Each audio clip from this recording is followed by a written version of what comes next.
সুনীলদা, আমাকে বাঁচান, আমি বাঁচতে চাই সুনীলদা। হ্যাঁ, এটাই ছিল তার শেষ কথা ডক্টর সুনীল সেনের সাথে। ব্যাস, তারপরেই সব শান্ত। নিভে গেল বাংলা চলচ্চিত্র জগতের সবচেয়ে উজ্জ্বল নক্ষত্রের আলো। আর ঠিক তার সাথে সাথেই স্টুডিও পাড়াগুলোতে যেন থেমে গেল লাইট, ক্যামেরা আর ক্ল্যাপস্টিকগুলো।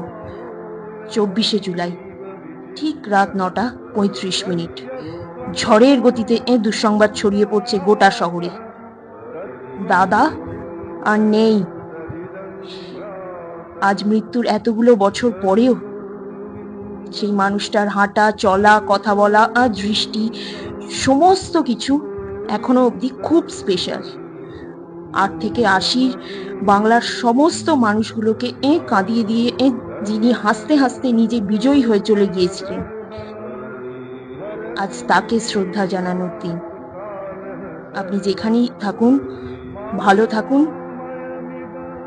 আপনাকে নিশ্চয়ই সেখানে সবাই খুব যত্নে রাখছে।